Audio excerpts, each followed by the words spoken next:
Comment ils vont? On entre dans les 3 jours les plus iconiques de la saison, ça vous fait quoi? En principauté, il y a des petites dingueries qui arrivent, notamment une nouvelle règle qui pourrait tout changer. Vous prendrez peut-être un petit peu de pluie aussi avec ceci? On va se régaler, c'est parti.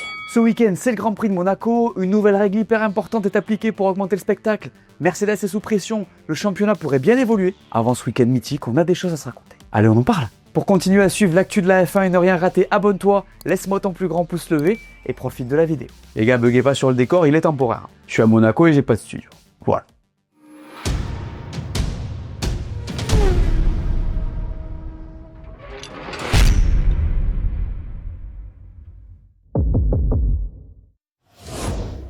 Vous savez ce qui me hype vraiment en ce moment, les gars? Et je trouve qu'on le dit pas assez au vu de ce qu'on a eu sur les dernières saisons. C'est qu'on a 3 pilotes qui se disputent la tête du championnat. Piastri 146, Norris 133, Verstappen 124. On a 3 mecs dans moins d'une victoire comptable. C'est incroyable. Et étant donné de ce qu'on a vu à Imola, on n'est pas au bout de nos surprises. Max, il est au sommet de son art, c'est même pas la peine de le dire. Il est clairement au-dessus du lot, je suis même pas sûr qu'on soit pas face au GOAT en ce moment. Piastri, il est monstrueux depuis le début de saison, mais il a eu un passage à vide en Italie. Et Lando, il a un début d'année super compliqué, mais il reste dans les clous au niveau comptable. Je sais pas vous, mais le prospect de ce Grand Prix de Monaco me hype de ouf. Parce qu'à la sortie, on pourrait avoir les 3 dans un mouchoir de poche. D'ailleurs, on va reparler de la règle qui va compter plus tard, mais à Monaco, les qualifs sont importantes, et il y a un mec qui se distingue particulièrement dans ce trio. Ce pilote, c'est Max Verstappen. Alors la voiture ne sera pas forcément au top sur ce tracé au vu de ses qualités, et bon, on connaît tous le talent de Max, surtout à Monaco où le pilote fait plus la différence qu'ailleurs. Rappelez-vous de 2023. Et si on se fie à ce qu'on voit cette saison, ça pourrait être compliqué pour Lando, hein. En 2025, Norris, il n'a qu'une seule pole position à son actif, c'était en Australie, et les qualifs sont assez faibles, ce qui le met souvent en délicatesse. C'est un paradoxe d'ailleurs si on regarde ce qu'il faisait l'an dernier. Il a un peu moins confiance dans cette voiture et on voit bien comment ça se passe quand il s'agit de la qualifier. L'exemple extrême, c'est Jeddah. Je vous donne quelques chiffres le concernant. Australie P1, Chine P3, Japon P2, Bahreïn P6, Jeddah P10, Miami P2, Imola P4. Il est 4e en moyenne sur la grille, ce qui n'est pas vraiment suffisant avec la voiture qu'il a entre les mains. Il a à chaque fois beaucoup de rythme le dimanche, mais ses positionnements sur la grille le mettent toujours dedans. Donc à Monaco, ça aura un impact crucial, surtout qu'il a des mecs en face qui ont la confiance. Piastri a fait 3 poles cette saison, Max pareil, les mecs sont bien le samedi. J'ai hâte de voir s'il est capable de réagir. Parce que là c'est crucial. Partir de la pole à Monaco, c'est 80% du job fait pour aller gagner. Ça vous le savez. En tout cas, on devrait à nouveau voir une bataille entre Red Bull et McLaren. Et il y a un truc que vous devez savoir. J'en ai parlé dans le débrief, l'avantage de Red Bull sur un circuit comme Imola est quand même assez surprenant, vu les qualités qu'on connaît de la voiture orange. Et ben il y a une rumeur qui expliquerait ça, et ça résiderait du côté de la FIA. En fait, avant Imola, la FIA a communiqué 2 directives techniques qui pourraient expliquer la baisse de perf de McLaren en Italie. La première, elle clarifie le type de matériaux pouvant être utilisés au niveau des patins et la manière dont ils peuvent être montés, pour empêcher les équipes de rouler trop près du sol donc. Vous le savez, plus une voiture roule près du sol, plus elle génère de l'appui et donc de la performance. Donc si une équipe exploitait cette zone grise, elle a dû relever sa voiture pour Imola. À prendre en compte. Ensuite, la FIA a publié un échange avec Red Bull contenant les dispositifs utilisables pour refroidir les pneus. Elle a clarifié que l'utilisation de l'eau et d'autres systèmes était proscrite. Même conclusion que pour la première directive en ce qui concerne l'utilisation de ce genre de dispositif donc. Pour votre info, les équipes utilisent la technique d'échanger avec la FIA publiquement pour cramer d'avance des idées d'innovation qu'un rival pourrait avoir. Typiquement ce que Red Bull fait là envers McLaren. Alors évidemment, McLaren a déclaré qu'elle n'était pas concernée. D'ailleurs, à ce que j'ai entendu, c'est très peu probable. La baisse de perf viendrait d'ailleurs, mais je trouve le timing intéressant. On est très proche de Barcelone et de sa nouvelle réglementation en ce qui concerne la flexibilité des ailerons avant. Beaucoup pensent que ça va redessiner la perte de la grille. En tout cas, la tension monte d'un cran au niveau technique en ce moment. Bref, à Monaco, on devrait avoir une belle bataille. À Imola, ça allait mieux pour Ferrari.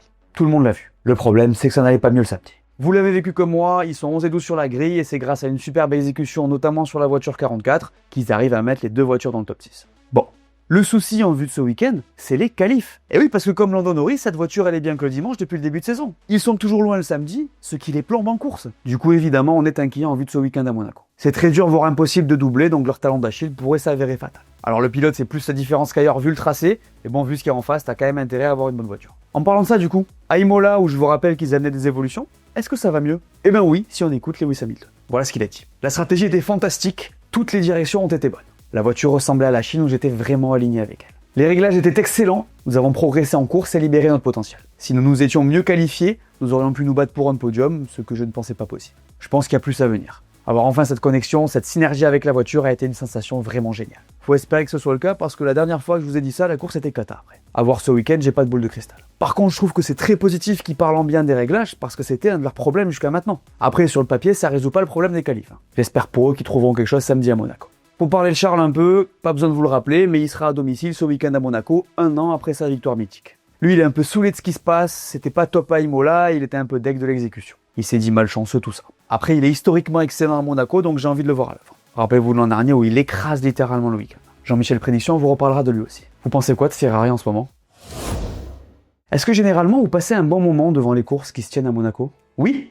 Vous êtes bien patient. Les gars, on va pas se mentir, Monaco c'est un Grand Prix du samedi. Les qualifs, elles sont incroyables parce que l'endroit est lunaire et les pilotes à la limite. C'est presque incompréhensible de les voir réussir à garder la voiture sur le circuit. Mais le dimanche, c'est des purges presque à chaque fois. On a droit à des processions et l'ordre de la grille de départ n'évolue que très peu. Vous vous rappelez de l'an dernier? Un drapeau rouge dans le premier tour, tout le monde change de pneu et ça va à 2 à l'heure jusqu'au bout. C'est pas possible. D'ailleurs, c'est ce qui a déclenché l'apparition de cette nouvelle règle dont je vais vous parler. En fait, après cette course en 2024, on s'est dit c'est plus possible. On ne peut plus avoir un Monaco aussi insipide. Les gens payent quand même leur place, faut les respecter. Donc on va mettre en place cette nouveauté qu'en vrai tout le monde attendait. Messieurs, dames, à Monaco ce dimanche pendant la course, les pilotes devront obligatoirement faire 2 arrêts au stand.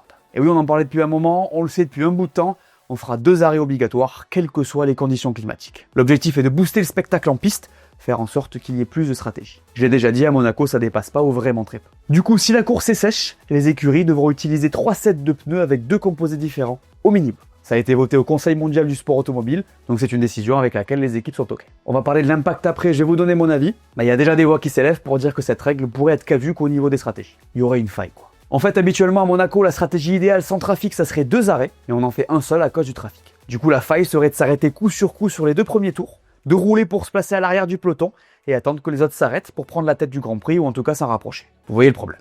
Pour contrer ça, la FIA pourrait imposer des relais minimum comme elle l'a fait au Qatar en 2023, mais a priori c'est vraiment pas à l'ordre du jour. Et puis en vrai c'est pas l'idée du siècle non plus si tu cherches du spectacle. Voilà. Après ça va être intéressant à suivre. Alors perso je pense pas que 2 arrêts ça change radicalement la donne au niveau du spectacle. Ça serait juste drôle que les écuries s'arrêtent sur les 2 premiers tours et fassent comme l'an dernier. Pas certain que drôle ce soit le bon mot. Après c'est une solution qui pour moi n'a pas trop de sens puisque le vrai problème c'est pas le circuit mais la taille des voitures. On a tendance à dire que les circuits ne sont pas adaptés aux voitures. Pour moi, c'est l'inverse. Elles sont trop grosses et il suffit d'aller voir la Formule 1 à Monaco pour comprendre qu'il est possible de tenter des dépassements avec des monoplaces. Donc voilà, on verra forcément 2 arrêts minimum et ça pourrait déclencher pas mal de bordel sur la piste. Dites-moi ce que vous en pensez en commentaire. Sous pression ce week-end, Alpine. J'en parle depuis des semaines maintenant, ça continue à faire des vagues en interne chez eux. Allez voir mes dernières vidéos si vous ne savez pas pourquoi. En tout cas, ils seront sous pression ce week-end pour des raisons évidentes. Ils ont claqué un grand 0 pointé à Imola, Colapinto a explosé la voiture samedi. Clairement, ils ont fait des gros titres pour des mauvaises raisons, et l'impact de Colapinto n'a vraiment pas été le bon. Désolé pour le jeu de mots. D'ailleurs, il y a un gros souci avec lui, on n'en a pas encore parlé. C'est ses fans qui, depuis qu'il est en F1, font de gros abus sur les réseaux. Il y a notamment eu un incident avec Yuki qui s'est fait tracher par les fans argentins avec une violence qui n'a pas lieu d'être. Ce genre de truc, c'est insupportable, les gars. Ça m'énerve au plus haut point. C'est incompréhensible d'être aussi bête, en fait. Je vois même pas comment c'est possible. On est sur du sport, là, je vois pas où la violence, elle rentre en jeu. Surtout que le mec, il est pas non plus en train de jouer le championnat du monde. Donc calmez-vous un peu, les champions. Bref, ils sont sous pression. Faut qu'on parle de Yuki, les gars, parce que la pression sera sur lui à Monaco. Fort. Vous ne serez pas surpris, de toute manière, vous le savez, la Red Bull numéro 2 a des problèmes. Yuki à Imola, il a commencé sur des promesses, puis il a cartonné la voiture comme jamais à la chicane Villeneuve dans son premier tour de Q1. Il a qualifié cette action de stupide et inacceptable, c'était son erreur. Alors il fait un beau GP avec une pédisse acquise en partant de la pit lane, mais Red Bull a encore eu besoin de commander de l'aspirine pour sa deuxième voiture. Yuki il a marqué 7 petits points depuis qu'il a rejoint l'écurie, depuis le Japon donc, et il doit absolument continuer à le faire s'il veut que son baquet soit safe en 2026. A priori, il devrait finir 2025 dans la voiture, sauf revirement complet du management. Il a la confiance de l'équipe pour le moment et il doit absolument en profiter. Après, on le sait, cette voiture est extrêmement compliquée à maîtriser, seul Max y arrive, donc impossible de savoir quelle part il a dans tout ce qui lui arrive. Ce qui est sûr, c'est qu'en vue de Monaco, la confiance est importante, et la confiance après son crash, il ne l'a plus. Affaire à suivre le concernant. Bon bah ça y est, c'est passé. Isaac dans les points, c'était banco les mecs. On repart sur une prédiction ce week-end. Le sponsor de cette vidéo, comme d'habitude, c'est Winamax. Et aujourd'hui, Jean-Michel Prédiction te propose tout simplement la meilleure offre qui existe sur la F1 en France. Winamax et Jean-Michel Prédiction, maintenant tu connais, c'est imbattable. Tu cliques sur le lien en description, et c'est là que la régalade arrive. Winamax te rembourse ton premier pari en cash s'il est perdant dans la limite de 100 € et t'offre un bonus de 10 € supplémentaires en cash aussi avec le code Lucas10. Donc par exemple, tu crées ton compte, tu déposes 100 balles en entrant le code Lucas10 pour toucher les 10 € de bonus, tu places ton premier pari et s'il est perdant, Winamax te rembourse dans la limite de 100 €. C'est valable pour la F1, le foot, le tennis, ce que tu veux. Vous l'aurez compris, ça aide beaucoup la chaîne. Donc pour ceux qui avaient envie de parier et qui se sont inscrits, merci beaucoup. Évidemment, je vous mets tous les liens en description. Et pour Monaco, les gars, j'ai envie de faire vivre l'espoir d'un moment comme l'an dernier. Même si c'est vrai, j'ai un peu diminué les attentes. En principauté, je vois un pilote remonter sur le podium. Un mec que vous avez déjà vu gagner à Monaco, un gars qui sera sur ses terres quand il débouchera le champagne. Vous l'avez compris, c'est Charles Leclerc qui va monter sur la boîte en principauté. Vous l'aurez lu ici en premier. Les codes, c'est comment? Alors, pour la victoire, vous ne serez pas surpris, ça se joue entre Max Verstappen et les McLaren. C'est niveau podium qui a un coup à jouer avec Charles, et surtout George Russell dont la Merco est rapide en qualif. Pour les bookmakers, Lewis serait aussi dans le coup d'ailleurs. Je te rappelle que si t'es pas majeur, tu n'es pas concerné, et que pour gagner de l'argent, le mieux c'est de trouver un travail. La semaine dernière, je vous avais demandé de me faire vos meilleures prédictions pour la course, et vous l'avez fait. Toi Florian, tu nous dis, ce week-end c'est Franco Colapinto qui détruit sa monoplace. Vous me tuez les gars.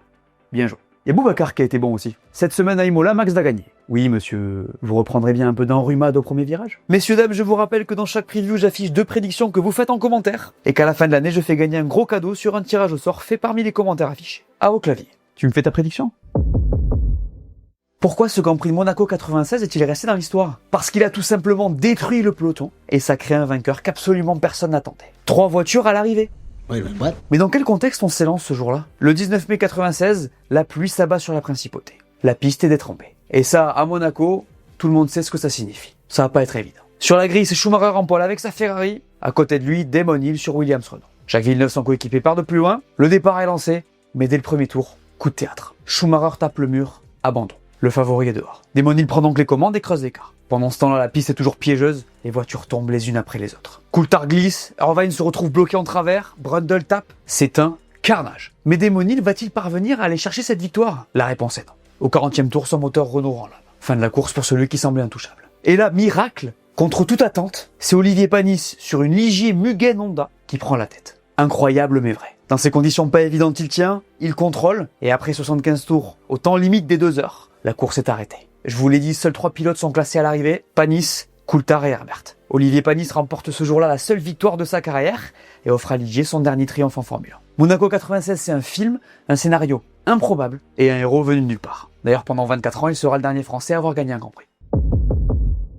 Alors, ce circuit de Monaco, mythe absolu du calendrier de la F1. Le premier Grand Prix a eu lieu en 1950, l'année de création du championnat du monde, et il y a toujours été présent depuis 1955, à part en 2020. Difficile de faire plus historique. Le circuit est incroyablement étroit, et c'est un énorme challenge pour les pilotes. T'as pas intérêt à choper une goutte de sueur dans le nez. En gros, une saute de concentration, et t'es dans le mur. On fait un tour ou quoi? Allez, c'est parti dans cette très courte ligne droite des stands où les pilotes auront droit à un petit DRS. À Sainte-Dévote, on se trompe pas sur le point de freinage et on bloque pas les roues, sinon c'est dans le mur en face. Ici, c'est très tôt sur les gaz alors qu'on remonte très vite entre les rails de Monaco. Attention à ne surtout pas lâcher la trajectoire. Ça freine au numéro 3, mais il ne faudra pas trop perdre de vitesse si on veut arriver en bonne position au casino. Ici, on tombe une vitesse et c'est reparti vers Mirabeau. On évite la bosse et on rentre fort dans ce virage qui va nous amener vers l'enchaînement le plus lent de la saison. Ici, ça braque à fond à gauche et ça repart vers le portier qui va précéder l'entrée du tunnel. Attention à ne pas clipper la roue ici. On entre dans l'obscurité et là c'est à fond jusqu'à la nouvelle chicane où les plus audacieux tenteront de dépasser. Ça freine fort, on reste dans les limites de la piste et on repart vers le virage du tabac où on tombe 2 vitesses. Là ça va très vite mais pas de répit puisqu'on enchaîne tout de suite avec les 10 et 11 qui sont super rapides aussi. Là ça plonge très fort et ça remet le pied sur les gaz tout de suite vers la rascasse où il faudra ralentir la voiture. Il restera le dernier virage et c'est la fin de ce tour. Vous aimez ce tracé ? La météo du Grand Prix de Monaco. Vendredi, il fera frais avec un peu de pluie sur le circuit. Samedi, ça devrait être les mêmes conditions. Et dimanche, il fera beau, toujours dans les mêmes températures. Le programme de ce Grand Prix. Vendredi à 13h30, on aura les FP1 et à 17h les FP2. Samedi à 12h30, ce sera les FP3 et à 16h les qualifs. Et dimanche à 15h, le Grand Prix. Pour ma part, je serai sur place, donc pas de live Twitch sur ma chaîne ou chez Winamax. Pour ça, on se retrouve la semaine prochaine sur le Grand Prix d'Espagne. Messieurs, dames, comme d'habitude, je vous propose un contenu que vous allez kiffer. Et aujourd'hui, je vous recommande cette vidéo sur pourquoi les pilotes de F1 vivent à Monaco. Vous m'en direz des nouvelles. On se voit pour le débrief. Voilà, merci à tous de m'avoir écouté. J'espère que cette vidéo vous a plu. Laissez-moi un pouce bleu, dites-moi en commentaire ce que vous pensez qui va se passer ce week-end. N'oubliez pas d'aller voir mes dernières vidéos que vous n'auriez pas vues. Dites-moi tout. Et on s'abonne. Allez, ciao!